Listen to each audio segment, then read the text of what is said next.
दलाल क्या जानता है और किसान क्या भूल रहा है? दलाल क्या जानता है?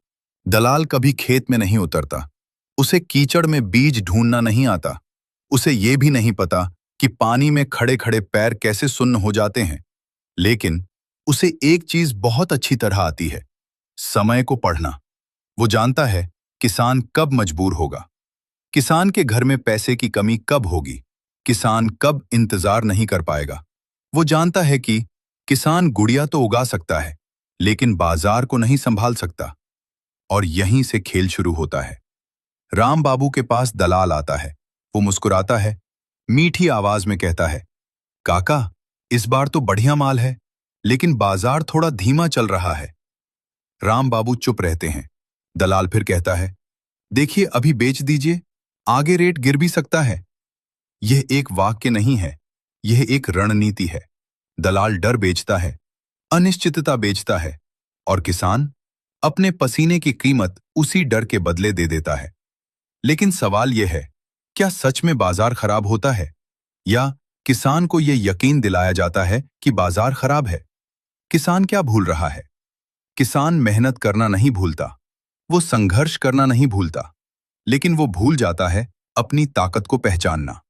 वो सोचता है कि वो अकेला है, लेकिन सच्चाई ये है, अगर 100 किसान एक साथ खड़े हो जाएं, तो कोई भी दलाल उनकी कीमत तय नहीं कर सकता। दलाल जल्दी में नहीं होता, वो महीनों इंतजार कर सकता है। लेकिन किसान, उसे घर चलाना है, बच्चों की फीस भरनी है, दवाइयां खरीदनी है, और यही मजबूरी उसकी सबसे बड़ी कमजोरी बन जाती है। किसान खेत को समझता है, लेकिन बाजार को नहीं। वो नहीं जानता कि कहाँ डिमांड ज्यादा है, कौन से शहर में रेट बेहतर है, कौन सा समय सही है बेचने का। और दलाल इसी जानकारी से खेलता है। उदाहरण के तौर पर दलाल जो किसान से 200 रुपए में खरीदता है, उसे शहर में 800 रुपए में बेच देता है। किसान सोचता है, मेरा काम खत्म। लेकिन असली खेल अब शुरू होता है। यह हार नहीं है, यह अधूरी समझ है। किसान हारता नहीं है, उसे हराया जाता है, धीरे धीरे, समझदारी से, और सबसे खतरनाक, उसकी ही चुप्पी से। क्या बदला जा सकता है? हाँ, और बदलाव बाहर से नहीं आएगा।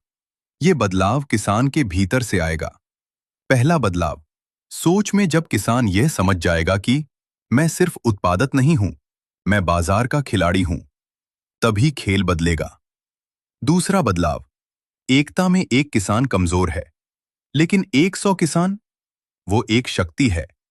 अगर गांव के किसान मिलकर एक समूह बनाएं, तो वे खुद कीमत तय कर सकते हैं, खुद बाजार ढूंढ सकते हैं, खुद स्टोरेज कर सकते हैं। तीसरा बदलाव, स्थानीय उपयोग। दलाल एक बात जानता है, मखाना गांव में नहीं खाया जाता, इसलिए किसान को मजबूर होना पड़ता है बाहर बेचने के लिए। लेकिन अगर गांव में ही मखाना का उपयोग बढ़े, बच्चे चिप्स की जगह मखाना खाएं, तो क्या होगा? तब किसान बाजार के पीछे नहीं भागेगा, बाजार किसान के पास आएगा। यह सिर्फ व्यापार नहीं है, यह मानसिकता का युद्ध है। एक तरफ है जानकारी, धैर्य, रणनीति, और दूसरी तरफ मेहनत, उम्मीद और मजबूरी। लेकिन कहानी यहीं खत्म नहीं होती। राम बाबू इस बार चुप नहीं रहते। वो गांव के अन्य किसानों से बात करते हैं। वे मिलकर तय करते हैं, इस बार हम सब एक साथ बेचेंगे, और सही कीमत पर ही बेचेंगे। दलाल फिर आता है। इस बार उसकी मुस्कान थोड़ी कम है। वो समझ चुका है, खेल बदल रहा है।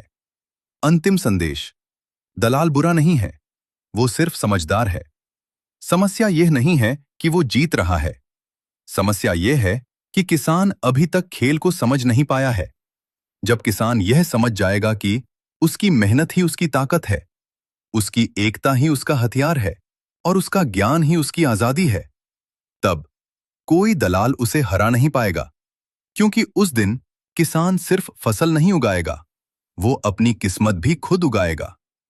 अगर आप भी किसान हैं या किसान के बेटे हैं, तो आज एक सवाल खुद से पूछिए, क्या मैं सिर्फ मेहनत कर रहा हूं, या समझदारी से भी खेल रहा हूं? और अगर जवाब नहीं है, तो आज से शुरू कीजिए सोच बदलने का सफर।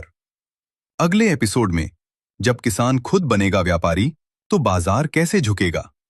तो अब इंतजार किए बिना ही कमेंट में लिखे मेरा मखाना मेरा बाजार।